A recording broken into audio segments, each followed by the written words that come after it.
Hey folks, today is Thursday, December the 4th. I'm here today with James Billings. James is the Connections Minister at Connect Christian Church. And so I get to hang out with James today. We're going to talk a little bit about last weekend's message. We wrapped up together the series on Elijah. We had 5 weekends, some had Elijah. We wrapped it up talking specifically about when God called Elijah to leave the mountain, the cave, and he sent him to go anoint Hazael, Jehu, and then specifically Elisha to go succeed him as a prophet as well. And he called Elisha in the field to leave the oxen behind. He walked up, put his cloak on him, and then walks away and calls Elisha to leave the oxen, to leave the plow, to leave the work, to leave everything he knew, and to move toward new things. And so we wrestled together with the question, the thought of what is God calling us to? Are we going to choose the oxen in the past, or are we going to choose the future that Jesus has for us? What's that look like a little bit? And so, James, I'm just curious. You don't often get on here with us doing these things, but I'm curious to hear your thoughts here. What, if we're thinking about oxen, I mean, those are animals, we know that, right? But what oxen might we be holding on to right now, or how do we recognize what an oxen might be that we're holding on to? Okay, yeah. I mean, one big thought I think is our habits, the things that we create, in whether they're good or bad, but bad habits in our routine, and getting a routine of doing something, yeah, there's that. There's things that we do with people that we probably need to let go of.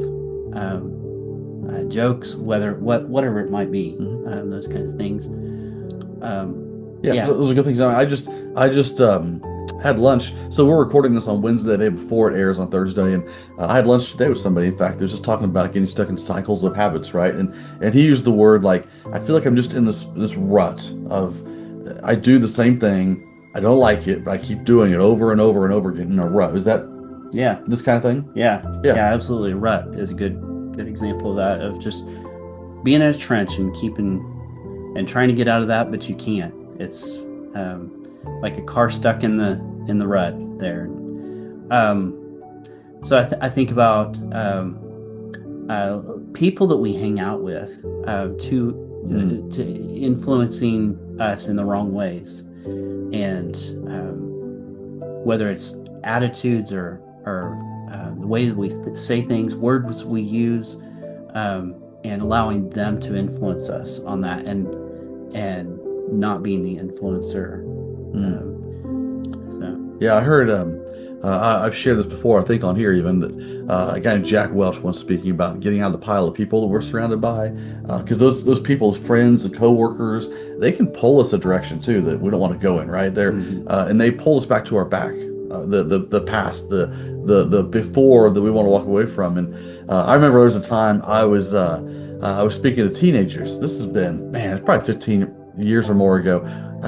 I remember, they might have forgotten it, but I remember it.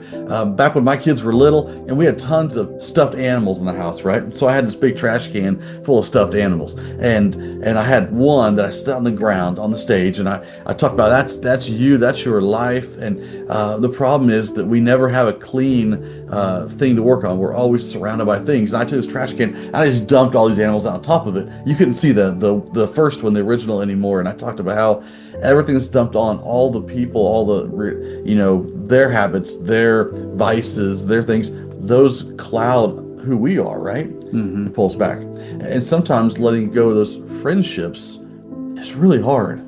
yeah, Those are oxen we hold on to that pull us back toward the past, but we need to walk forward, right? exactly. So if we were going to think about how to figure the oxen out, I think we can, consider what God's will is for us, which is to look like Him, to worship Him, to lead others to Him, right? Yeah, Anything that doesn't lead toward those things, it's probably an oxen, you think?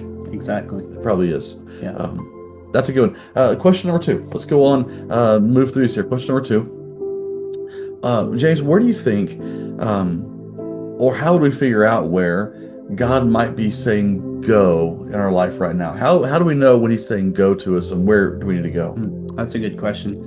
I because Jesus sends us, right? We are a sending church to go. What does that exactly mean? So it's when we go to work. If you're a student, going to going to school and the teachers, the students, the friends you connect with, your neighbors, uh, extended family, whoever the Lord puts in your path, I guess, in that day. We're on mission all the time. If we're going anywhere we're going, we're on mission. And so to follow God's command on our hearts as disciples of Jesus, we go courageously and boldly moving forward. And so to influence the people around us who he blesses us with. Yeah. Do you think, would it be fair to say that there are times that we have an intentional going? Is that right? Like we might plan for a mission trip, right? That's going, right? It's an intentional going. And we raise funds and support and we go then.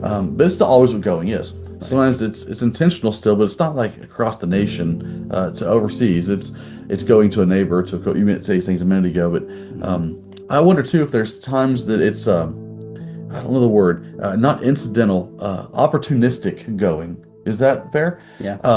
Again, I was just at lunch a while ago, and I had this series of events I was just telling you about before we got on here. Even one of them, in my lunch, I had this person I was talking to. After we kind of went our separate ways there, and as I was walking out of the little restaurant I was in, one of the employees hollered at me and said, "Hey, let's talk for a second," because this person had been listening to us and hearing things, and because of hearing that conversation, now this one had some questions, and in that moment, I could have said, "Man, I got things to get to. I got a phone call to make. I got a meeting. and it took off, right?" But in that moment, that's an opportunistic going, right? Yeah. And because we're asking God to give opportunities, I just pivoted around and I was like, I'm going to go here now. And we went with that, right? Yeah. How can we, and I didn't prep you for this question, but how can we be prepared for those opportunistic kind of goings? Oh, I think that God places us in those all the time, and we don't take advantage of those, right? But we have to be prepared. The Bible says, be prepared in season and out of season, all the time, just all the time, being prepared. But how do we be prepared? Part of that is spending time in His Word and listening to Him, but also surrounding ourselves with people that are like-minded in Him, and where we're engaging in His character, His thoughts, where it's permeating our lives. And so if it's just a little, you're talking about salt and pepper, just a little bit, sprinkling in here and there, it's not going to happen as far as you taking advantage of those opportunities that God's given you. You got to be immersed in it. You've got to be permeating your life with His thoughts, with the Lord's character to be in your heart. You have to be engaged fully. Yeah, almost like we're just filling up or saturating ourselves with what God is saying and doing, right? And so then naturally, wherever we go, just kind of rubs off on others, right? We're ready for those moments, and as you're like a sponge. Yeah, like a sponge. Yeah, as you were talking, that's the picture I had in my head. Even I was thinking about this table I built years ago. I built this table, and I had worked on it, and I had finished it, and then I'd done the finishing on it, right? The clear coats on there, and I'd finished it all up. And then what happened was somebody that didn't know what that was, and didn't know what was going on, had come to my house in the shop out there, had tossed a wet sponge, like a wet rag sponge thing, on it and let it sit there. And it sat there, and because the finish was new, because the moisture on there, because the thing was just full of moisture, when it pulled it off, there was a spot around where it had been sitting, right? And that didn't necessarily plan for that to be there, right? But it rubbed off because it was there. If we're saturating ourselves with Jesus, then when we walk into places, we leave a mark. Right? A good mark, a holy, pointing toward God mark, and that's what we want to be, right? We want to go in that way. So I want to encourage you, if you've been wrestling with these things and you're wondering, how can I make sure that I'm letting go of oxen and I'm going? Maybe two things to sum it up with. One is, if it doesn't point toward God, it might be an oxen. Let go of it. And number two, if you're saturating yourself with the Word of God, then when you go, you're going to be prepared, ready to do whatever God calls you to, whatever opening He gives you in that moment. So let's be ready to go in those ways.